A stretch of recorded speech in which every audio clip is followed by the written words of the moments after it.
Hello അസ്സാമു അലൈക്കും, welcome back. എന്തെല്ലാം വിശേഷം? സുഖമല്ല എല്ലാവർക്കും?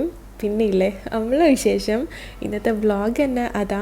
നിങ്ങൾ ക്യാപ്ഷനിൽ കണ്ടിട്ടില്ലേ, നമ്മൾ വേറൊരു വീട്ടിലേക്ക് ഷിഫ്റ്റ് ആവല. ഇത് ഞാൻ മുന്നേ വ്ളോഗിലൊന്നും പറഞ്ഞിട്ടൊന്നുമില്ല. നമുക്കും നല്ല കൺഫ്യൂഷനുള്ളൊരു ടൈമേനു കേട്ടോ. ലാസ്റ്റ് ഒരു മാസം എന്ന് പറയാൻ മാറണോ വേണ്ടയോ, ഇനിയിപ്പോൾ എടുത്തേക്കാ മാറുക, അങ്ങനെ കുറേ കൺഫ്യൂഷൻസ് ഉണ്ടായിരുന്നു. അങ്ങനെ ലാസ്റ്റ് മാറാൻ തന്നെ വിചാരിച്ചു. നമ്മൾ വേറൊരു റൂം അങ്ങനെ കണ്ടുപിടിച്ച് തന്നെ നമുക്ക് ഇഷ്ടത്തിനുള്ളൊരു റൂം കിട്ടി. പിന്നെ നമ്മളെന്നാ റൂം ഇങ്ങനെ ഒന്ന് പെട്ടെന്ന് മാറാനുള്ള റീസൺ എന്നെല്ലാം ഞാൻ പറയാം കേട്ടോ. പിന്നെ ഈ വ്ളോഗിൽ പുതിയ രണ്ടാളെയും കൂടി കാണാം.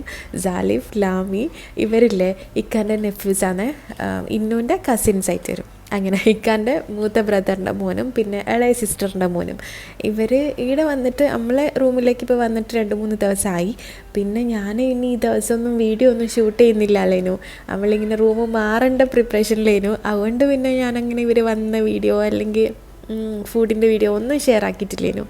അങ്ങനെ ഇപ്പം ഇല്ലേ ഞാൻ 1-2 ദിവസത്തെ വ്ളോഗാണ് ഇപ്പോൾ ഷെയർ ആക്കുന്നത്. ഏകദേശം അവൾ മാറാൻ വേണ്ടിയിട്ട് എല്ലാം മെല്ലെ എടുത്ത് തുടങ്ങി. ആദ്യം ഇങ്ങനെ വാളുടെ മേലയിൽ ഡെക്കോർ ഐറ്റംസ് എല്ലാം വെച്ചിട്ടുണ്ടാവില്ലേ, അത് കേട്ടന് അതെല്ലാം മെല്ലെ ഊരി. ഇവരും കൂടി ഉള്ളതുകൊണ്ട് എനിക്ക് നല്ല ഹെൽപ്പ് ചെയ്യുന്നു കേട്ടോ. അങ്കല്ല അമ്മക്ക് തന്നെ നല്ല ഹെൽപ്പ് ചെയ്യുന്നു.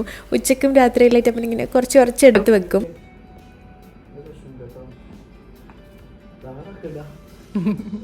ആടെ വെയിൻസ് ഉള്ള സ്ഥലത്ത് വെക്കണ്ട.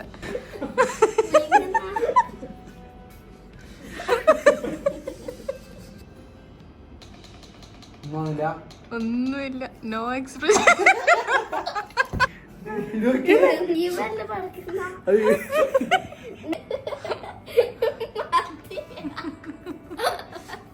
പിന്നെ ഇല്ലേ ഇത് ചൈനയിൽ വൈരം കൊണ്ടുവന്ന ഭയങ്കര പവറിലൊരു മസാജറാണ്.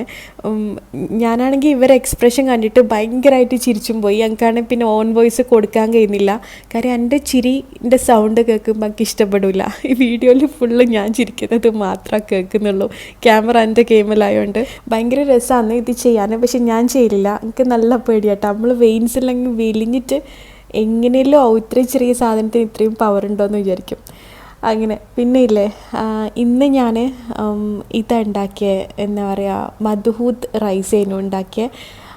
ഇതിൻ്റെ റെസിപ്പി ഞാൻ സെപ്പറേറ്റ് അപ്ലോഡ് ചെയ്തിന്. പക്ഷെങ്കിൽ കാണാത്തവരുണ്ടെങ്കിൽ മാത്രം കണ്ടാൽ മതി. പക്ഷേ അതിന് മുന്നേ എനിക്ക് നിങ്ങളോട് ഒരു ഇൻസ്റ്റാ പേജ് ഒന്ന് ഇൻട്രൊഡ്യൂസ് ചെയ്യാനുണ്ട്. നിങ്ങൾക്ക് MS Store 50 എന്നാണ് ഇൻസ്റ്റാ പേജ്.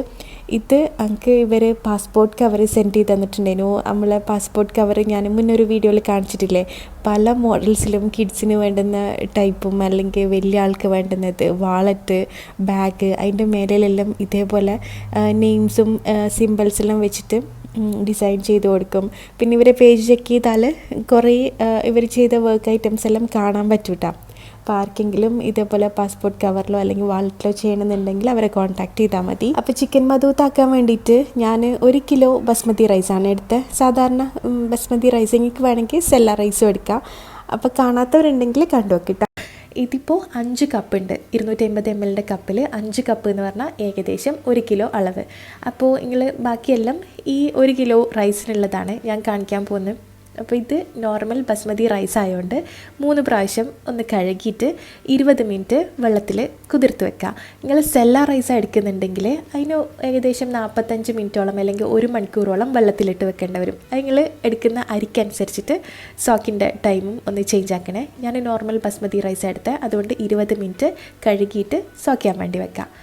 ഇനിയിപ്പോൾ നമുക്ക് ഞാൻ പറഞ്ഞില്ലേ ആദ്യം മധൂത്തിൻ്റെ മസാല ഉണ്ടാക്കണമെന്ന്. അപ്പോൾ ഇതിലേക്ക് വേണ്ട ഐറ്റംസ് എന്തെല്ലാം നോക്കാം.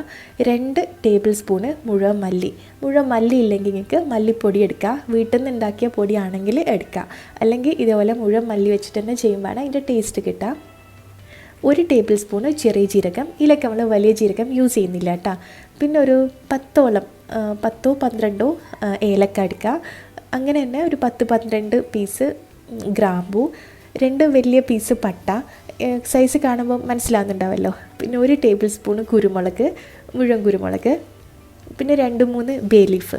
ഇത്രയും ഐറ്റംസ് നിർബന്ധമായിട്ടും വേണം. ഇനിയിപ്പോൾ ഉണ്ടെങ്കിലേ ഈ 2 ഐറ്റംസും കൂടി എടുക്കുക. ഇത് ബ്ലാക്ക് കാർഡമോനെ, കറുത്ത കളറിലുള്ള വലിയ സൈസുള്ള ഏലക്ക, അത് ഒരു പീസ് എടുക്കുക. പിന്നെ സ്റ്റാറില്ലേ, ഈ സ്റ്റാർ ഷേപ്പിലുള്ള സ്പൈസ്, അത് ഞാൻ കുഞ്ഞൊന്ന് നോക്കിയിട്ടാട്ടോ എടുത്ത്. കാര്യം ഒരു പ്രാവശ്യം മാത്രം മധൂത്ത് ഉണ്ടാക്കാനുള്ള മസാല ഇപ്പോൾ ഉണ്ടാക്കുന്നത്, അപ്പോൾ ചെറിയ സൈസിലുള്ള ഒന്ന് മതി. ഇനിയിപ്പോൾ ഇതെല്ലാം കൂടി വറുത്തിട്ട് പൊടിച്ചെടുക്കണം. ഞാനിത് ഒരു പാൻ വെച്ച് ചൂടാക്കിയിട്ടുണ്ട്. ഒരു മിനിറ്റ് ഒന്ന് ചെറിയ തീയിൽ വറുത്തെടുക്കുക. നല്ലോണം ഒന്ന് ചൂടായി വരണം. പെട്ടെന്ന് പൊടിഞ്ഞ് കിട്ടാനും വേണ്ടിയിട്ടാണ് ഇങ്ങനെ വറുത്തെടുക്കുന്നത്. പിന്നെ നിങ്ങൾ മല്ലിപ്പൊടിയാണ് യൂസ് ചെയ്യുന്നുണ്ടെങ്കിൽ വറുത്തിട്ട് ലാസ്റ്റോട്ട് പൊടി ഒന്ന് ചൂടാക്കിയെടുത്താൽ മതി. ആദ്യം തന്നെ സ്പൈസിൻ്റെ ഒരുമിച്ച് തന്നെ പൊടി ഇടണ്ട, വല്ലാണ്ട് കരിഞ്ഞു പോകുമല്ലോ. ഇനിയിപ്പോൾ ഇതിൻ്റെ ചൂടാറി കഴിഞ്ഞാൽ മിക്സിൻ്റെ ചെറിയ ജാറിലേക്ക് മാറ്റിയിട്ട് പൊടിച്ചെടുക്കുക. അപ്പോൾ ആദ്യത്തെ സ്റ്റെപ്പ് കഴിഞ്ഞ് മധൂത്തിൻ്റെ മസാല റെഡിയായി. ഇനിയിപ്പോൾ കുറച്ച് വെജീസ് ഒന്ന് റെഡിയാക്കി വെക്കാനുണ്ട്. തക്കാളി, ഉള്ളി, ക്യാപ്സിക്കം, പച്ചമുളക്, വെളുത്തുള്ളി, 3 വലിയ സൈസിലുള്ള തക്കാളിയാണ് ഇത്. ഇതേണ്ട നല്ല സൈസുണ്ട്. അപ്പോൾ ഇതേപോലത്തെ 3 തക്കാളി വേണം. ഇത് അരച്ചെടുക്കാനുള്ളതാണ്.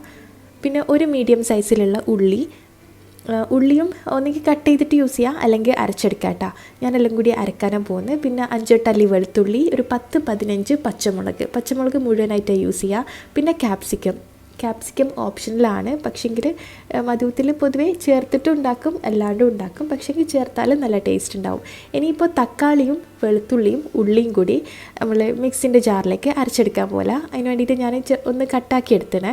എന്നിട്ട് ഇത് 3 കൂടി ഇട്ടിട്ട് നല്ലോണം പേസ്റ്റ് പോലെ അരക്കുക. ഇതിലേക്ക് വെള്ളത്തിൻ്റെ ഒന്നും ആവശ്യം വരില്ല, തക്കാളിയിലുള്ള വെള്ളം തന്നെ ഉണ്ടാവുമല്ലോ.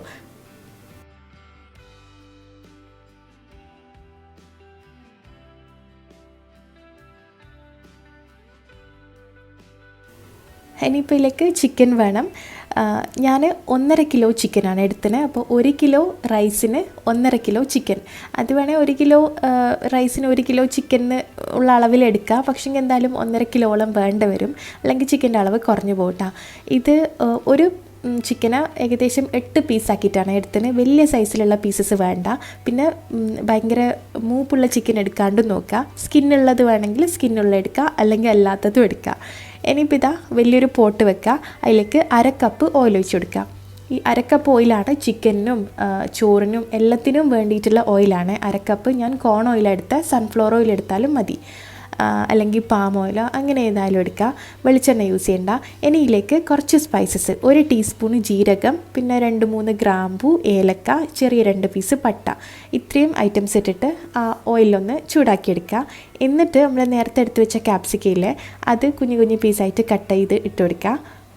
പിന്നെ നമ്മൾ എടുത്തു വെച്ച പച്ചമുളകിന്ന് ഒരു 5-8 എണ്ണം ഈ സമയത്തിടുക, ബാക്കി കുറച്ച് ലാസ്റ്റ് ഇട്ടാൽ മതിയേ. ഇനിയിപ്പോൾ ഇത് ഓയിലിൽ ഒന്ന് വാട്ടിയെടുക്കുക. മധൂത്ത് പലരും പല രീതിയിൽ ഉണ്ടാക്കും, പക്ഷേങ്കിൽ ഞാനിപ്പോൾ ഒന്നുകൂടി സിമ്പിളായിട്ടാണ് കാണിക്കുന്നത് കേട്ടോ. ഉള്ളിയെല്ലാം കട്ട് ചെയ്തിട്ട് ഉണ്ടാക്കും, പക്ഷേങ്കിൽ ഇങ്ങനെ അരച്ചുണ്ടാക്കുമ്പോൾ ഒന്നുകൂടി ഈസി ആയിട്ട് തോന്നും നിങ്ങൾക്ക്. പിന്നെ മസാല 2-3 പ്രാവശ്യമായിട്ട് യൂസ് ചെയ്യും. ഞാനൊന്നും കൂടി സിമ്പിളാക്കിയിട്ട് എന്നാൽ ടേസ്റ്റ് കുറയാത്ത രീതിയിലാണ് നിങ്ങൾക്ക് കാണിച്ചു തരുന്നത് കേട്ടോ. ഇനിയിപ്പോൾ നമ്മൾ അരച്ച് വെച്ചിട്ടുള്ള തക്കാളി, ഉള്ളി, വെളുത്തുള്ളി ഇട്ട് ഇനിയിപ്പോൾ ആദ്യം കുറച്ച് ഉപ്പിടാം. എന്നിട്ട് പിന്നെ നോക്കിയിട്ട് നമുക്ക് റൈസെല്ലാം ഇട്ട് കഴിഞ്ഞാൽ പിന്നെയും ഉപ്പ് നോക്കി ഇടാം കേട്ടോ.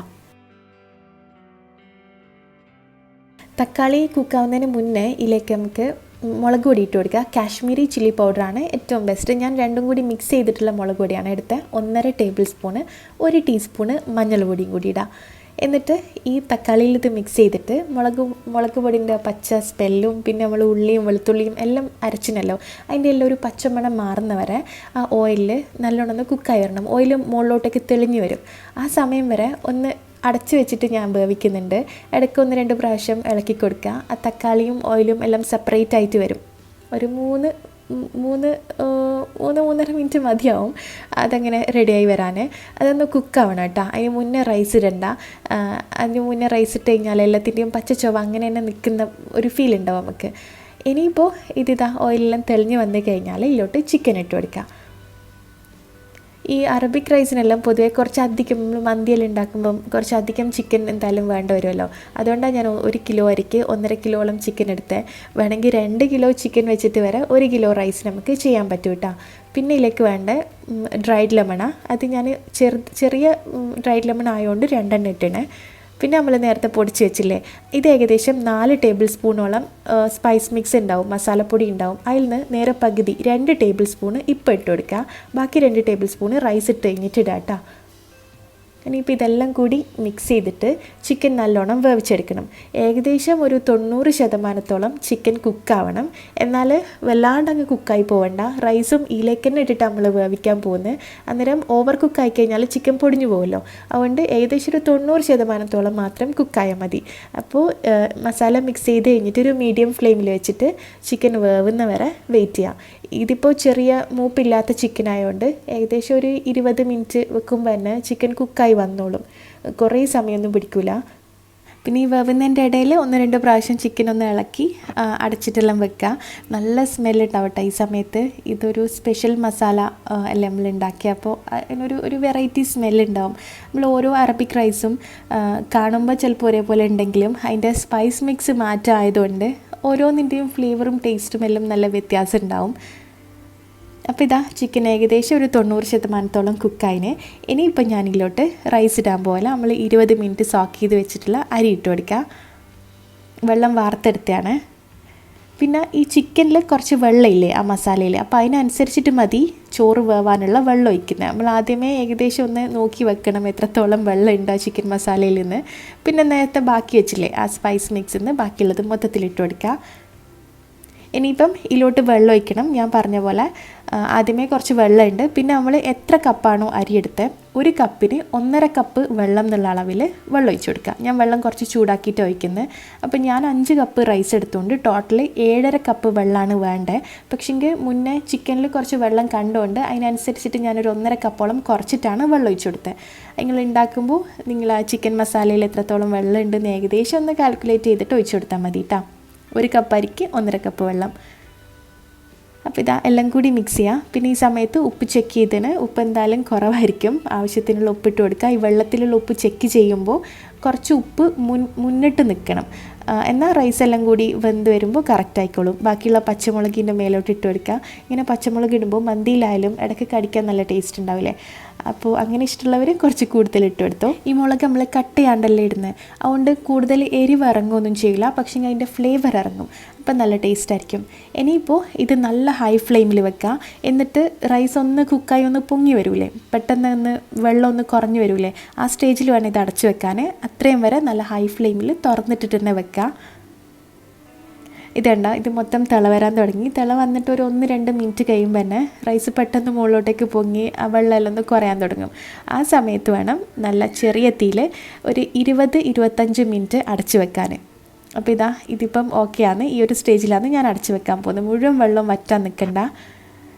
അടച്ചു വെച്ചിട്ട് ലോ ഫ്ലെയിമിൽ ഒരു 25 മിനിറ്റോളം, 20-25 മിനിറ്റോളം വേണമെങ്കിൽ അലുമിനിയം ഫോയിൽ വെച്ചിട്ടൊന്ന് ക്ലോസ് ചെയ്ത് വെച്ചാൽ ഫ്ലേവറെല്ലാം അതിൻ്റെ ഉള്ളിൽ തന്നെ ലോക്കായി നിന്നോളും. അങ്ങനെ ഞാനൊരു 25 മിനിറ്റ് കഴിഞ്ഞ് ഓഫ് ചെയ്തിട്ട് കുറച്ച് സമയം കഴിഞ്ഞിട്ട് ഞാനിത് ഓപ്പണാക്കിയത്. നല്ല സ്മെല്ലാണ്, അടിപൊളി റൈസാണ്. ഇത് മന്തി പോലെയോ അല്ലെങ്കിൽ ഹനീത്ത് പോലെയോ അങ്ങനെയൊന്നുമല്ല, ഒരു മാറ്റം ഫ്ലേവറും ടേസ്റ്റും വന്നിട്ട്. അപ്പം മധൂത്ത് ഇതുവരെ ഉണ്ടാക്കി നോക്കാത്തവരാണെങ്കിൽ മസ്റ്റായിട്ട് ഒന്ന് ട്രൈ ചെയ്ത് നോക്കുക. എനിക്ക് എന്തായാലും ഇഷ്ടമാവും. അപ്പോൾ എന്താ പറയുക, ഞാൻ നേരത്തെ പറഞ്ഞ പോലെ കാണാൻ ഹനീത്തെല്ലാം പോലെ ഉണ്ടെങ്കിലും സംഭവം വെറൈറ്റി ടേസ്റ്റാണ്, എല്ലാവർക്കും ഇഷ്ടമാവും. ഒരു പ്രാവശ്യം ഉണ്ടാക്കി നോക്കുക, ഇഷ്ടമാണെങ്കിൽ പിന്നെയും പിന്നെ ഉണ്ടാക്കുക. മന്തിയെല്ലാം ഇഷ്ടപ്പെടുന്നവർക്ക് എന്തായാലും ഇഷ്ടമാവും. പിന്നെ ഇതിൻ്റെ കൂടെ വേണമെങ്കിലും മയണൈസ് ഉണ്ടാക്കാം, മന്തിയിൽ മയണൈസ് കൂട്ടുന്നവർ, അല്ലെങ്കിൽ ഷർത്ത ഉണ്ടാക്കുക, അല്ലെങ്കിൽ നമ്മളെ തൈരിൻ്റെ കച്ചമ്പറില്ലേ അതായാലും ഓക്കെയാണ്. അപ്പോൾ എല്ലാവരും ഉണ്ടാക്കി നോക്കിയിട്ട് ഫീഡ്ബാക്ക് അറിയിക്കുക. ഞാനിതിപ്പോൾ ഇവരുള്ളതുകൊണ്ട് അങ്ങനെ സ്പെഷ്യലായിട്ട് ആക്കിയതേനു. ആദ്യം മന്തി ആക്കാമെന്നു വിചാരിച്ചത്, പിന്നെ വിചാരിച്ചു എപ്പോഴും മന്തി തന്നെയല്ലേ ഉണ്ടാക്കുക, ഒന്ന് വെറൈറ്റി ആക്കാമെന്ന് വിചാരിച്ചിട്ടാക്കിയതാണ്. പിന്നെ തലേ ദിവസം ഒരു സ്പെഷ്യൽ ബിരിയാണി ഉണ്ടാക്കിയിട്ടുണ്ടായിരുന്നു. പക്ഷേങ്കിലില്ലേ അതിൻ്റെ ഒന്നും വീഡിയോ എനിക്ക് ഷൂട്ട് ചെയ്യാൻ പറ്റിയിട്ടില്ല. ഈ റൂം മാറുന്നതിൻ്റെ തിരക്കായി പോയിട്ട് പിന്നെ ഒന്നും ഞാൻ വിചാരിച്ച പോലെ ഒന്നും ഷൂട്ട് ചെയ്യാൻ പറ്റിയിട്ടില്ല. പിന്നെ നമ്മൾ 1-2 ദിവസം, ഒരു 2 ദിവസം കൊണ്ടാണ് മൊത്തത്തിൽ പാക്ക് ചെയ്ത് കഴിഞ്ഞാൽ. പിന്നെ പാക്കിങ് കാണുമ്പോൾ തന്നെ നിങ്ങൾക്ക് മനസ്സിലാവും, എന്താ പറയുക, മൊത്തം ഇതിനൊന്ന് പാക്കിങ് എന്ന് പറഞ്ഞാൽ മൊത്തം വാരിക്കൂട്ടി അങ്ങ് ഇടുക ഞാൻ ചെയ്തത്. കാര്യം ഇതെല്ലാം ഇങ്ങനെ മടക്കി നല്ല വൃത്തിയിൽ കൊണ്ടുപോയിട്ടും കാര്യമില്ല, അവിടെ എത്തി എന്തായാലും പിന്നെ ഒന്ന് മടക്കേണ്ടെല്ലാം വരും. അത് മാത്രമല്ല നമ്മൾ കുറേ ദൂരെ നിന്നല്ല, ഇക്കാൻ്റെ ഷോപ്പിൻ്റെ സൈഡിലേനും നമ്മൾ ഇത്രയും കാലം നിന്ന് സ്റ്റേ ആക്കിയേ. ഇപ്പം നേരെ ഓപ്പോസിറ്റ് പോകുന്നത്. അപ്പം അത്രയും കുറച്ചൊരു ഡിസ്റ്റൻസേ ഉള്ളൂ. അതുകൊണ്ട് എന്താ പറയുക, ഒന്ന് എല്ലാം കൂടി ഒന്ന് പാക്ക് ചെയ്ത് കൊണ്ടുപോകണം, അത്രയേ ഉള്ളൂ. പിന്നെ നമ്മളൊരിക്കലും റൂം ഷിഫ്റ്റ് ആകുന്ന സമയത്ത് പ്രൊഫഷണൽ പാക്കേഴ്സിനെ വെച്ചിട്ടൊന്നും പാക്ക് ചെയ്യില്ല. ഒന്നാമത് നേരെ അപ്പുറത്തോ ഇപ്പുറത്തോ എല്ലാന്ന് മാറുക, കുറച്ച് 1 കിലോമീറ്റർ അപ്പുറം ഇങ്ങനെയല്ലാന്ന് മാറുക. പിന്നെ അതിൻ്റെ ഒന്നും ആവശ്യമില്ല എന്ന് തോന്നും. പക്ഷെങ്കിലില്ലേ, ഇത് പാക്ക് ചെയ്യുന്നതിന് നമ്മൾ മാറാൻ വിചാരിക്കുമ്പോൾ എല്ലാം നമുക്ക് അറിയാമല്ലോ ഇതെല്ലാം ഇങ്ങനെ ഇപ്പം അങ്ങ് കൊണ്ടുപോകാമെന്നെല്ലാം നമ്മൾ വിചാരിക്കും. പക്ഷെങ്കിൽ പാക്ക് ചെയ്ത് തുടങ്ങിയ മനസ്സിലായ ഇത് ചെറിയ പണിയൊന്നും അല്ലാന്ന്. കാര്യമില്ലേ, ഇങ്ങനെ പാക്ക് ചെയ്തിട്ടും തീരാത്ത പോലെ തോന്നുന്നുണ്ടേനു. എന്താ പറയുക, ഈ ഐറ്റംസെല്ലാം ഇങ്ങനെ വെച്ച് കാണുന്ന പോലെയല്ല, എല്ലാം കൂടി ഒരു ബോക്സിലിടുമ്പോൾ എല്ലാം ഓരോരോ കവറിലാക്കുമ്പോൾ എല്ലാം നമ്മൾ വിചാരിക്കുന്നതിലും കൂടുതൽ പോലെ എന്നാൽ കഴിയാത്തതെന്ന് തോന്നില്ലേനു. ആദ്യമൊന്നും ആണെങ്കിൽ ഇങ്ങനെയൊന്നും സാധനം ഉണ്ടാവില്ല. പിന്നെ ഈ കുട്ടികൾ വന്നിട്ടും പിന്നെ എന്താ പറയുക, ഇന്നും ആലും ആയി കഴിയുമ്പോൾ ഓരോരോ കുട്ടികളെല്ലാം നമുക്ക് കൂടുന്തോറും സാധനങ്ങൾ കൂടില്ലേ. പിന്നെ സ്കൂളിൽ പോകുന്ന സാധനങ്ങൾ, പിന്നെ ഡ്രസ്സ്, അതെല്ലാം കിച്ചൺ ഐറ്റംസ്, കിച്ചണിൻ്റെ പാത്രങ്ങളെല്ലാം കുറേ ഉണ്ടായിരുന്നു. നമുക്ക് ആദ്യമാണെങ്കിൽ ഇങ്ങനെയൊന്നും ഉണ്ടാവില്ല. പിന്നെ ചാനലുള്ളതുകൊണ്ടും വീഡിയോ എടുക്കേണ്ടതുകൊണ്ടും എല്ലാം കുറേ കൂടുതലായിട്ട് തോന്നുന്നു. പിന്നെ നമ്മൾ അങ്ങനെ ആദ്യമെല്ലാം ഭയങ്കര കെയർ ചെയ്തിട്ട് ഓരോ സാധനങ്ങളും ഓരോരോ എനിക്ക് ആടെ എത്തിയാൽ, പുതിയ റൂമിലേക്ക് എത്തിയാൽ എനിക്ക് എടുത്ത് വെക്കേണ്ട എളുപ്പത്തിന് വേണ്ടിയിട്ട് ഞാൻ ഭയങ്കര സൂക്ഷിച്ച് ഇങ്ങനെ ഒരുമിച്ചെല്ലാം വെച്ച് ഓർഗനൈസ് ചെയ്തിട്ടെല്ലാം വെച്ച്. പിന്നെ എനിക്ക് കൈമെന്ന് കൺട്രോൾ പോയി. പിന്നെ തോന്നിയ പാക്കറ്റിൽ തോന്നിയ ബോക്സിൽ തോന്നിയ പോലെ എടുത്തിടലേനു. പക്ഷെങ്കിൽ ഞാൻ ഇവരെ ബുക്കും ഐറ്റംസും എല്ലാം കറക്റ്റ് എടുത്ത് വെച്ചിന്. പിന്നെ ഞാൻ ഒരു സെപ്പറേറ്റ് ട്രോളിയിൽ ഇവർക്ക് സ്കൂളിൽ പോകാനുള്ള ഐറ്റംസും ഞാൻ സെപ്പറേറ്റ് എടുത്ത് വെച്ചിനേനു കേട്ടോ. കാര്യം ആടെ എത്തിയാൽ പിന്നെ യൂണിഫോമിനും ഇവരെ സോക്സ്, ഷൂ അങ്ങനത്തെ സാധനങ്ങളൊന്നും കാണില്ലല്ലോ. അതുകൊണ്ട് ആ പേടി കൊണ്ട് ഞാൻ എല്ലാം അങ്ങനത്തെ ഐറ്റംസ് എല്ലാം ഒന്ന് വേറെ എടുത്ത് വെച്ചിനേനു. ഇനിയിപ്പോൾ നമ്മളിരുന്ന് മാറാനുള്ള റീസൺ എന്താണെന്ന് ഞാൻ പറയാം. പക്ഷെ ഞാനത് ഷൂട്ട് ചെയ്യുന്ന അവിടെ എത്തിയിട്ടാട്ടാ. അസ്സലാമു അലൈക്കും. അങ്ങനെ ഇപ്പം ഞാൻ ഈ വീഡിയോ ഷൂട്ട് ചെയ്യുമ്പോൾ നമ്മളെ പുതിയ റൂമിലാട്ടോ ഉള്ളത്. നമ്മൾ എല്ലാം ഇങ്ങോട്ടേക്ക് ഷിഫ്റ്റ് ചെയ്ത് ആലോ ആലോ അല്ല വലിയ സൗണ്ട് ആക്കല്ലേ ഇല്ലേ. ഞാൻ വിചാരിച്ചു ഇങ്ങനെ ഇരുന്നിട്ടൊരു വീഡിയോ ഷൂട്ട് ചെയ്യുന്നത്. ഞാൻ പഴയ റൂമിൽ നിന്നേ ഷൂട്ട് ചെയ്യണമെന്ന് വിചാരിച്ചിരുന്നു. പക്ഷേ ഞങ്ങൾക്ക് അതിന് സമയം കിട്ടിയിട്ടില്ല. നമ്മൾ ഷിഫ്റ്റ് ആവണമെന്നിങ്ങനെ പ്ലാൻ ഉണ്ടെങ്കിലും പെട്ടെന്ന് ഈ വീക്കെൻഡ് ആയിരം ഈസ്റ്ററിൻ്റെ ലീവും കൂടി കിട്ടിയില്ലേ, ഈ സൺഡേ അങ്ങനെ നമുക്ക് ഒരു എക്സ്ട്രാ ലീവ് കിട്ടിയില്ലേ. അന്നേരം ഞാൻ വിചാരിച്ചിരുന്നാൽ പിന്നെ വേഗം ഷിഫ്റ്റ് ആവാം, സ്കൂളില്ലാത്ത സമയത്താകുമ്പോൾ പ്രശ്നമില്ലല്ലോ. അങ്ങനെ വിചാരിച്ചിട്ട് അങ്ങനെ പെട്ടെന്നേനു 2 ദിവസം കൊണ്ട് വേഗം മാറാമെന്ന് വിചാരിച്ചു. അല്ലെങ്കിൽ ഞാൻ ആദ്യം തന്നെ ഇങ്ങനെ ഇരുന്ന് വീഡിയോ ഷൂട്ട് ചെയ്യണമെന്നെല്ലാം വിചാരിച്ചേനു. പക്ഷെ ഞാൻ കാരണം പറഞ്ഞുതരാം. നമ്മൾ പെട്ടെന്ന് അങ്ങനെ തീരുമാനിച്ച് മാറിയതൊന്നും അല്ല കേട്ടോ. മാറാൻ വേണ്ടിയിട്ട് കുറേ ആയി ഇങ്ങനെ മാറണം എന്ന് വിചാരിക്കുന്നത്. ആ റൂമിൽ ശരിക്കും പറഞ്ഞാൽ നമ്മൾ 3 വർഷമായി ആ റൂമിലോട്ട് പോയിട്ട് 3 വർഷം അവിടെ താമസിച്ചു. ആ റൂമിലോട്ട് ഷിഫ്റ്റ് ആകുന്നതിൽ ഞാൻ വ്ളോഗ് ചെയ്തിട്ടില്ലേനാ. എൻ്റെ വ്ളോഗ് ആദ്യമേ തന്നെ കാണുന്നവർക്കാണെങ്കിൽ ഓർമ്മ ഉണ്ടാവും ചിലപ്പോൾ. ആ റൂം ടൂറും എല്ലാം ഞാൻ ചെയ്തിട്ടുണ്ടായിരുന്നു. പക്ഷെങ്കിൽ അവിടുന്ന് മാറാനുള്ള റീസണില്ലേ, നമ്മൾ തന്നെയാണ് റീസൺ, നമ്മളാണ് പ്രശ്നം. ആ റൂം ചേഞ്ച് ആവണം എന്നുള്ള തീരുമാനം എടുക്കേണ്ട പ്രശ്നക്കാർ നമ്മൾ തന്നെയാണ്. കാര്യം എന്താന്ന് പറഞ്ഞാൽ, നമ്മൾ മേലെ, ഞാൻ മുന്നേ ഒരു വ്ളോഗിലും പറഞ്ഞിട്ടുണ്ട്, നമ്മൾ മേലെയല്ലേ നിൽക്കുന്നത്. അപ്പോൾ താഴെ ഉള്ളവർക്ക് നമ്മളെ കൊണ്ട് ഭയങ്കര സൗണ്ട്. അപ്പോൾ അതന്നെയാണ് കാരണം നമ്മൾ സൗണ്ട് ഉണ്ടാക്കുന്നതെന്ന് പറഞ്ഞിട്ട് എപ്പോഴും താഴത്തെ അവരെ ഞാൻ കുറ്റം അങ്ങനെ ഒന്നും പറയുന്നില്ല. കാരണം തെറ്റ് നമ്മളെ ഭാഗത്ത് തന്നെ ആയിരിക്കും. പക്ഷെങ്കിൽ നമുക്കാണെങ്കിൽ സൗണ്ട് ഉണ്ടാക്കാണ്ട് അങ്ങനെ കുട്ടികളുള്ളതല്ലേ, നമുക്ക് അങ്ങനെ അത്രയും ഭയങ്കര സൈലൻ്റായിട്ട് നിൽക്കാൻ നമുക്ക് പറ്റൂല. പക്ഷെങ്കിൽ അവരെ കുറ്റം പറയാനും പറ്റൂല. കാര്യം സൗണ്ട് ഉണ്ടാകുമ്പോൾ അത് ഭയങ്കര ഡിസ്റ്റർബൻസ് തന്നെയാണ്. ഇപ്പോൾ തെറ്റ് എന്ന് പറയാൻ നമുക്കാണെങ്കിൽ ഭയങ്കര സൈലൻ്റായിട്ട് നിൽക്കാനും പറ്റില്ല, കുട്ടികളുള്ളതുകൊണ്ട്. പിന്നെ താഴത്തവർക്കാണെങ്കിൽ അവരെ സൈഡിൽ നിന്ന് ചിന്തിക്കുമ്പോൾ അവർക്കും ബുദ്ധിമുട്ട് തന്നെയാണ്. കാര്യം നമ്മളിങ്ങനെ സൗണ്ട് ഉണ്ടാക്കുമ്പോൾ അവർക്ക് ബുദ്ധിമുട്ട് തന്നെയല്ലേ, ഉറങ്ങാൻ പറ്റുന്നില്ല എല്ലാം പറയുമ്പോൾ. ഉറങ്ങുമ്പം ഒച്ചപ്പാടാവുന്ന, നടക്കുന്ന സൗണ്ട് കേൾക്കുന്ന, അങ്ങനെ ഇങ്ങനെയെല്ലാം പറഞ്ഞിട്ട്. കാര്യം അവരെ ടൈമും നമ്മളെ ടൈമും രണ്ടും രണ്ടാണ്. അതാ മെയിൻ പ്രശ്നം. അവർ ക്ലിനിക്കിലാണ് വർക്ക് ചെയ്യുന്നത്, ഡോക്ടറും നഴ്സും അല്ല. അപ്പോൾ അവർ പോകുന്ന ടൈം, അവർ തിരിച്ചു വന്നിട്ട് ഉച്ചയ്ക്ക് റെസ്റ്റ് എടുക്കുന്ന ടൈം, രാത്രി ഉറങ്ങുന്ന ടൈം എല്ലാം വ്യത്യാസം. രാത്രി അവർ വേഗം കിടക്കുന്നെല്ലാം തോന്നുന്നു. നമ്മളാണെങ്കിൽ ഭയങ്കര ലേറ്റായിട്ട് കിടക്കുന്നവരാണ്. നമ്മൾ ലേറ്റായിട്ട് കിടന്നുറങ്ങുമ്പോൾ അത്രയും സമയം അവർക്ക് നമ്മളെ സൗണ്ട് മേലേന്ന് നമ്മളെ സൗണ്ട് അവർക്ക് കേട്ടോണ്ടിരിക്കേണ്ടി വരും. ആദ്യം അങ്ങനെ നമ്മളവിടെ മാറി ഒരു മാസമെല്ലാം കഴിഞ്ഞിട്ട് ഇവർ ആദ്യം ഇങ്ങനെ കംപ്ലൈൻറ്റ് പറഞ്ഞു. അന്നേരം പിന്നെ നമ്മൾ ശ്രദ്ധിച്ചു. കുട്ടികൾ രാത്രി ഒരു 10:30 കഴിഞ്ഞാൽ അല്ലെങ്കിൽ ഒരു 11 മണി കഴിഞ്ഞാൽ ഇവരോട് ഭയങ്കര സൈലൻ്റായിരിക്കാൻ പറഞ്ഞു. പക്ഷേങ്കിൽ കുട്ടികളോട് അങ്ങനെ ഇരിക്കാൻ പറയാൻ നമുക്ക് പറ്റൂലല്ലോ. പിന്നെ ഇവർ ഒരേ കംപ്ലൈൻറ്റ് പറയലായി. ഒരു മാസം കഴിഞ്ഞാലും ആദ്യമായിട്ട് കംപ്ലൈൻറ്റ് പറഞ്ഞേ. പിന്നെ ഒരേ പറയലായി. പിന്നെ നമുക്കിവിടെ കുറേ ഫാമിലീസെല്ലാം ഇല്ലേ, അവരെല്ലാം രാത്രിക്ക് നമ്മളെ റൂമിലെല്ലാം വന്നു കഴിഞ്ഞാൽ പിറ്റേന്ന് കംപ്ലൈൻ്റ് ആയിരിക്കും. കാര്യം കുട്ടികളും എല്ലാവരും കൂടിയായിട്ട് വരുമ്പോൾ നല്ല സൗണ്ട് ഉണ്ടാവുമല്ലോ. അപ്പോൾ പിറ്റേന്ന് കംപ്ലൈൻറ്റ് എന്തായാലും വരും. പിന്നെ അവരുള്ള സമയത്ത് തന്നെ ഡോറിൽ നോക്ക് ചെയ്തിട്ട് പറയും ഭയങ്കര സൗണ്ടാണെന്നെല്ലാം പറഞ്ഞിന് ആദ്യം. പിന്നെ നമ്മളത് ശ്രദ്ധിക്കലുണ്ട്. പക്ഷേങ്കിൽ അതൊന്നും റൂമിൽ ഫാമിലിക്ക് വരാണ്ട് നിൽക്കാൻ പറ്റൂല. അങ്ങനെയൊന്നും എന്തായാലും നിൽക്കാൻ പറ്റില്ലല്ലോ. എല്ലാവരും ഉണ്ടാകുമ്പം രാത്രിക്കാണ് നമുക്ക് അധികം ഫ്രീ ടൈം ഉണ്ടാവുക. അപ്പം നമ്മൾ എല്ലാവരും കൂടി ഒരുമിച്ചിരിക്കുക, ഫുഡെല്ലാം കഴിക്കാൻ വരിക, എല്ലാവരും വരിക രാത്രിക്കാണ്. പക്ഷേങ്കിൽ അവർക്ക് അത് ബുദ്ധിമുട്ടായിരിക്കും. അങ്ങനെ ആദ്യം നമുക്ക് ഇക്കാക്കെല്ലാം അവരോട് നല്ല അടുപ്പേനു. ഫാമിലി മലയാളീസ് അല്ല കേട്ടോ, ഇന്ത്യൻസും അല്ല. പിന്നെ ഗൈനക്കോളജിസ്റ്റാണ്. അപ്പം ഞാൻ ആലുവിനെ പ്രഗ്നൻ്റ് ആയ സമയത്ത് കാണിച്ച ഡോക്ടറേനു കേട്ടോ അത്. പക്ഷെങ്കിൽ നമുക്ക് നല്ല അടുപ്പേനു, നല്ല പരിചയനും, നല്ല സംസാരേനു. അടുത്തേക്ക് റൂം ഷിഫ്റ്റ് ആയപാടെ പിന്നെ ഇവർ നമ്മളിങ്ങനെ കംപ്ലൈൻറ്റ് പറയാൻ തുടങ്ങി. നമുക്കാണെങ്കിൽ ഇനി സൊല്യൂഷനും ഇല്ല. പിന്നെ കാണുമ്പം മിണ്ടുന്നതെല്ലാം കുറഞ്ഞ്. പക്ഷെ ഇതുവരെ ഒന്നും പ്രശ്നങ്ങളൊന്നും ഉണ്ടായിട്ടില്ല. പക്ഷെങ്കിൽ നമുക്ക് ഒരു അടുപ്പം പോലെ അങ്ങനെ അടുപ്പെല്ലാം പോയി. പിന്നെ നമ്മൾ വിചാരിച്ചു ഇനി എന്തായാലും മാറാണ്ട് നിൽക്കാൻ പറ്റൂല. അങ്ങനെ നമ്മൾ മാറിയത്. കാര്യം നമ്മളാണ് അവിടെ പ്രശ്നക്കാരായിട്ട് വരുന്നത്. അവർ നമ്മളെക്കാളും മുന്നേ താമസിക്കുന്നവരാണ്. അപ്പം നമ്മൾ തന്നെ മാറണമല്ലോ. അങ്ങനെ അപ്പോൾ അതാണ് മാറാനുള്ള റീസൺ. പിന്നെ ഇല്ലേ, ഞാൻ പറഞ്ഞേ താഴെയുള്ളവരെ കുറ്റം പറയാൻ പറ്റില്ല എന്ന് പറഞ്ഞേ. നമുക്കാണെങ്കിൽ നമ്മൾ കൺട്രോളെല്ലാം ചെയ്യലുണ്ട്, സൗണ്ട് കൺട്രോൾ ചെയ്യാൻ ശ്രമിക്കലുണ്ട്. പക്ഷേങ്കിൽ താഴെയുള്ളവരെ കുറ്റം പറയാൻ പറ്റില്ല എന്ന് ഞാൻ പറയാൻ റീസണ്, ഇതേപോലെ നമ്മൾ വേറൊരു ബിൽഡിങ്ങിൽ താമസിക്കുന്ന സമയത്ത് നമ്മൾ കംപ്ലൈൻറ്റ് കൊടുത്തിട്ടുണ്ടായിന്. എന്താന്ന് പറഞ്ഞാൽ നമ്മൾ ഒരു ബിൽഡിങ്ങിൽ താമസിക്കുമ്പോൾ താഴെയാണോ മേലെയാണോ നമുക്ക് ഓർമ്മയില്ല, ഈ കേർട്ടൻ അടിക്കുന്ന ഒരു യൂണിറ്റ് ഉണ്ടായിരുന്നു. അപ്പോൾ താമസിക്കുന്ന സ്ഥലത്ത് അങ്ങനത്തെ ഒന്നും പാടില്ലല്ലോ. അപ്പോൾ ഇവരാണെങ്കിൽ നമ്മൾ ഉറങ്ങുന്ന സമയത്ത് ഇങ്ങനെ മെഷീൻ വർക്ക് ചെയ്യുന്ന ഭയങ്കര സൗണ്ട് ആയിരുന്നു.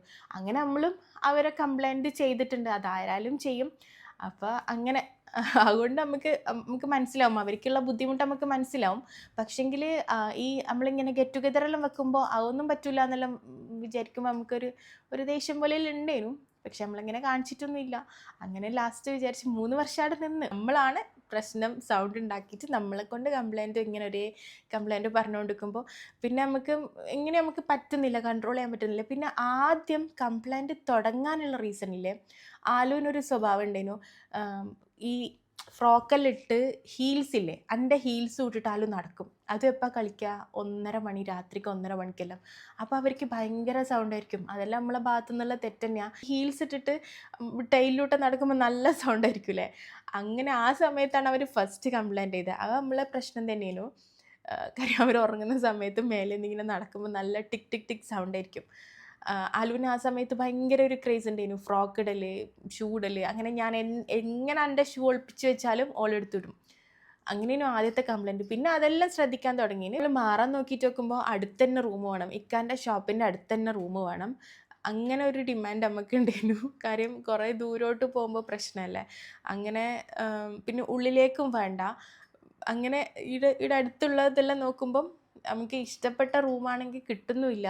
നമ്മൾ 3 ബെഡ്റൂമും ഒരു സെൻട്രൽ ഒരു ലിവിങ് അങ്ങനെയെല്ലാം ഉണ്ടായിരുന്നു നമുക്ക് മറ്റേ റൂമിൽ. പിന്നെ നോക്കുമ്പോൾ ഉള്ള റൂമിലാണെങ്കിൽ 2 ബെഡ്റൂം, സെൻട്രലെല്ലാം ഭയങ്കര ചെറുത്, ലിവിങ് എല്ലാം ഭയങ്കര ചെറുത്. അങ്ങനെയല്ല ഈ ലാസ്റ്റ്. പിന്നെ മെയിൻ എനിക്ക് പ്രശ്നം കിച്ചണേനു. ഇപ്പോഴും നമ്മൾ മാറിയ റൂമിൻ്റെ കിച്ചൺ ഭയങ്കര ചെറുതാണ്. ഞാൻ ആദ്യം നിൽക്കുന്ന കിച്ചണും നല്ല ചെറുത് തന്നെയായിരുന്നു, ഇതും നല്ല ചെറുതാണ്. പക്ഷേ ഇവിടെ കിച്ചൺ വലുതുള്ള കിട്ടുന്നില്ല. പിന്നെ നല്ല റൂംസ് എല്ലാം പുതിയ ബിൽഡിങ് അങ്ങനെയെല്ലാം ഉണ്ടാവും. പക്ഷെ അതെല്ലാം കുറച്ച് എന്ന് പറഞ്ഞാൽ ഒരു 5-8 കിലോമീറ്റർ ദൂരമാണ്. പക്ഷേ നമുക്കിങ്ങനെ അടുത്ത് നടന്ന് പോകാനുള്ള ഡിസ്റ്റൻസിൽ വേണേനു. അങ്ങനെ നോക്കി ലാസ്റ്റ് ഒന്ന് കൺഫേം ആക്കി. ഇതും നമ്മളെല്ലാം ഇനി സെറ്റ് ചെയ്തെടുക്കണം. അപ്പോൾ ബാക്കിയെല്ലാം അടുത്ത വീഡിയോയിലെങ്ങാനും ഞാൻ കാണിച്ചു തരാം. ഒന്ന് സെറ്റ് ചെയ്തെടുക്കില്ല, വലിയ ടാസ്ക്. ഇവിടെ ഫേർണിഷ്ഡ് ആയിട്ടുള്ളതൊന്നും നമുക്കിവിടെ അടുത്തൊന്നും കിട്ടൂല.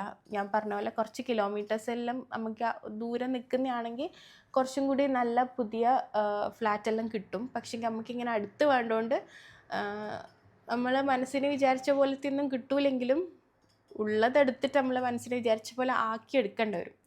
അങ്ങനെ അപ്പോൾ കുറേ പണി ഉണ്ടാവും ഇതൊന്ന് സെറ്റ് ചെയ്തെടുക്കാൻ. എന്തായാലും ഒരു മാസമെല്ലാം ആവുമായിരിക്കും.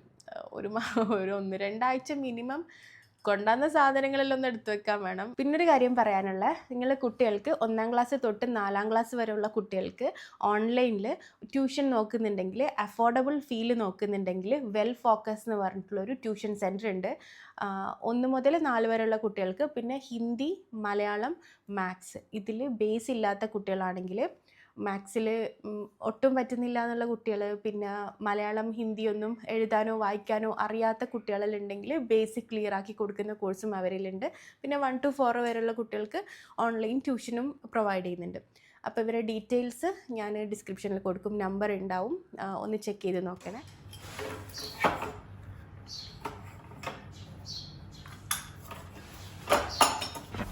അങ്ങനെ നമ്മൾ ഫസ്റ്റ് അങ്ങനെ ഒരു ദിവസം റൂമിലേക്ക് പോയി. പിന്നെ 2ാമത്തെ ദിവസം വന്ന് കുറച്ച് സാധനം കൂടി ബാക്കി ഉണ്ടേനു എടുക്കാൻ, അങ്ങനെ എടുത്തിട്ടാണ്. പക്ഷേങ്കിൽ ഇതെല്ലാം പാക്ക് ചെയ്യൽ മാത്രമേ നമ്മൾ ചെയ്തിട്ടുള്ളൂ. എടുത്ത് കൊണ്ടുപോകാൻ നമ്മൾ എടുത്ത് കൊണ്ടുവന്ന ടീമിനെ ഏൽപ്പിച്ചിനെ. അല്ലാണ്ട് നമുക്കിതൊന്നും ഷിഫ്റ്റ് ചെയ്യാൻ പറ്റില്ല, വലിയ വണ്ടിയും കാര്യങ്ങളെല്ലാം വേണ്ടേ.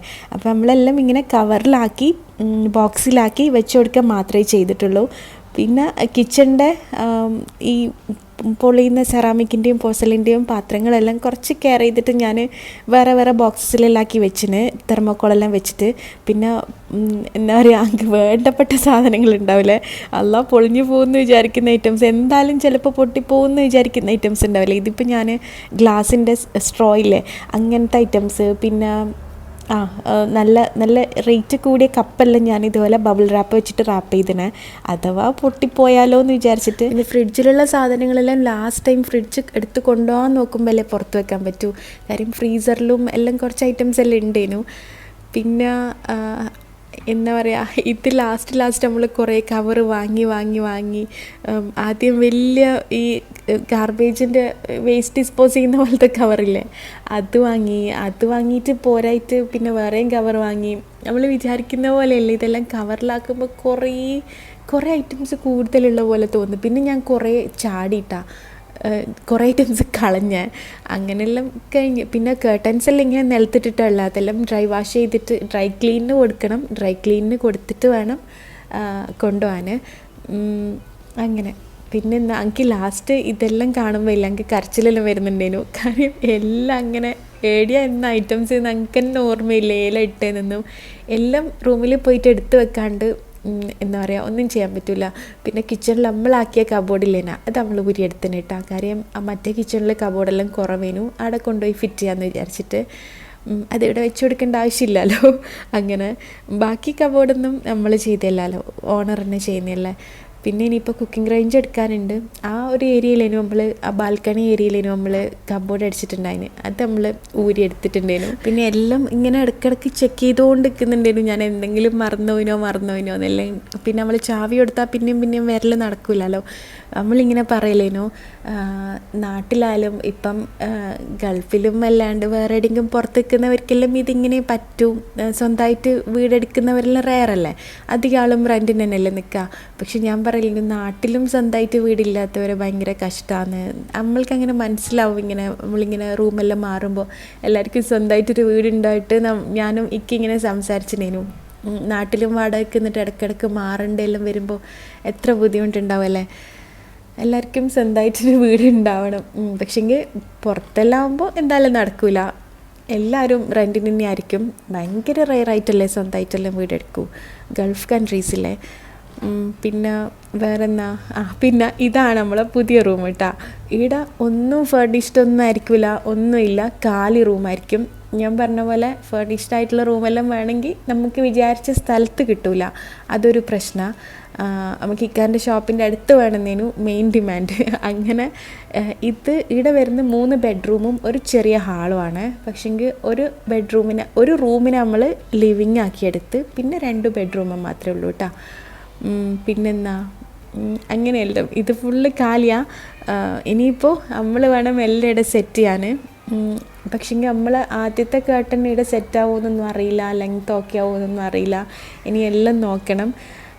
പിന്നെ നമ്മൾ എവിടെയാണ് മാറിയെന്ന് നിങ്ങൾക്ക് എൻ്റെ വ്ളോഗ് കാണുന്നവർക്കാണെങ്കിൽ മനസ്സിലാവും. ഞാൻ എൻ്റെ വ്ളോഗിൽ അധികം കാണിക്കുന്ന മസ്ജിദില്ലേ, കാബൂസ് മസ്ജിദ്, അത് അത് കുറച്ച് അപ്പുറത്തേക്കായി. നമ്മൾ കുറച്ച് ഇപ്പുറം മാറി, അത്രയേ ഉള്ളൂ. റോഡിൻ്റെ ഓപ്പോസിറ്റായി, അത്രയേ ഉള്ളൂ.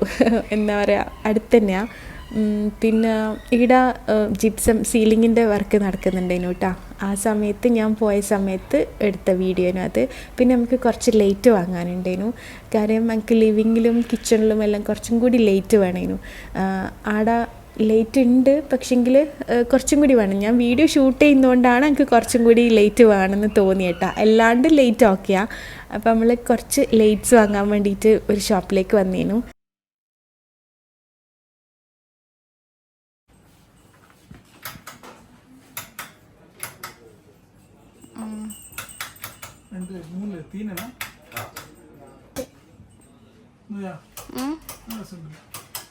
രസമുണ്ടല്ലേ? ആ മതിയാ?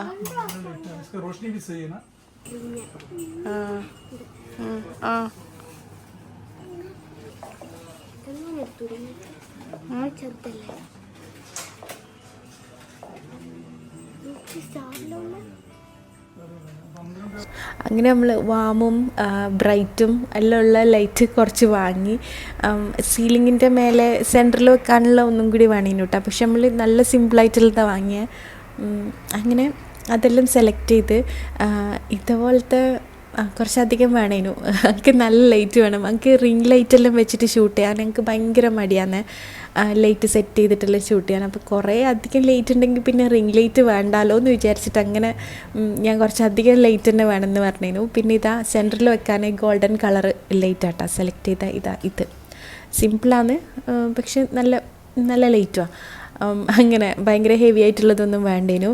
അങ്ങനെ നമ്മൾ ലൈറ്റെല്ലാം വാങ്ങി തിരിച്ചവിടെ കൊടുത്ത് അപ്പോഴത്തേക്ക് അവർ പെയിൻറ്റിങ് തുടങ്ങിനേനു. മറ്റേ ലൈറ്റിനുള്ള ഹോൾസെല്ലാം ആക്കി പെയിൻറ്റിങ് എല്ലാം തുടങ്ങിനേനു. പിന്നെ ഞാൻ പേപ്പറെല്ലാം ചെക്ക് ചെയ്യലേനു. ഏതെങ്കിലും വർക്കിംഗ് അല്ലാത്ത ഉണ്ടെങ്കിൽ മാറ്റാനെല്ലാം പറയണമല്ലോ. അതെല്ലാം ബിൽഡിംഗ് ഓണർ തന്നെ ചെയ്തു തരുന്നതാണ്. അപ്പോൾ പിന്നെ നമ്മളങ്ങനെ താമസിക്കുന്നതിന് മുന്നേ പറഞ്ഞാൽ അതെല്ലാം ചേഞ്ച് ചെയ്യാമല്ലോ. ചെക്ക് ചെയ്യും, പക്ഷെങ്കിൽ എന്താ പറയുക, ചിലതെല്ലാം മിസ്സായിപ്പോവും. അങ്ങനെ ഞാൻ വാഷ്റൂമിലെയും കിച്ചണിലെയും എല്ലാം ചെക്ക് ചെയ്ത് കിച്ചണിലെ കബോർഡെല്ലാം ഇതെല്ലാം അതിൻ്റെ ഡോറെല്ലാം ചേഞ്ച് ചെയ്യാനുള്ളതാണ്. ഡോറിൻ്റെ മേലെയെല്ലാം ആദ്യമേ നിന്നവർ ചെറിയ ഡാമേജ് എല്ലാം ഉണ്ടായിരുന്നു. അപ്പോൾ അതെല്ലാം ചേഞ്ച് ആക്കാൻ വേണ്ടിയിട്ട് ഊരി വെച്ചതാണ്. പിന്നെ ഇല്ലേ, ഈ കൗണ്ടർ ടോപ്പ് ചേഞ്ച് ചെയ്യുന്നുണ്ട് കേട്ടോ. കൗണ്ടർ ടോപ്പ് ഇത് എനിക്ക് ഇഷ്ടമില്ലാത്തൊരു കളറാണ്. എന്താ പറയുക, ഇത് അധികവും ഗൾഫിൽ ഉള്ളവരെ വീഡിയോസ് തന്നെ കാണുമ്പോൾ എനിക്ക് മനസ്സിലാവും ഇങ്ങനത്തെ ഒരു കൗണ്ടർ ടോപ്പ് ഉണ്ടാവാം. പക്ഷെങ്കിൽ അൻ്റെയും ആദ്യം ഇങ്ങനെയായിരുന്നു കേട്ടോ.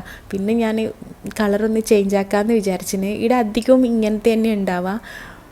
പിന്നെ അങ്ങനെ നമ്മൾ കുറച്ച് സമയം അവിടെ നിന്ന് പോസ്റ്റായിട്ടിരിക്കുക, പണിയെടുക്കുന്നതെല്ലാം നോക്കി. ഇനിയിപ്പം നമ്മളെന്നാൽ തിരിച്ച് പോകല. ഞാൻ ഈ വീഡിയോ എടുക്കുന്നതിൻ്റെ പിറ്റേ ദിവസം നമ്മളിങ്ങോട്ടേക്ക് മാറിയിട്ടുണ്ടായിന്. ഞാൻ ഈ വോയിസ് ഓവർ കൊടുക്കുന്ന പുതിയ റൂമിൽ നിന്ന് എൻ്റെ സൗണ്ട് തന്നെ നല്ല ചേഞ്ച് ആയതിൻ്റെ കാര്യം പൊടിയും എല്ലായിട്ട്. ഇനി ഇൻഷാ അല്ലാ നെക്സ്റ്റ് വീഡിയോയിൽ ബാക്കിയുള്ള വിശേഷങ്ങൾ കാണാം. Thank you, by.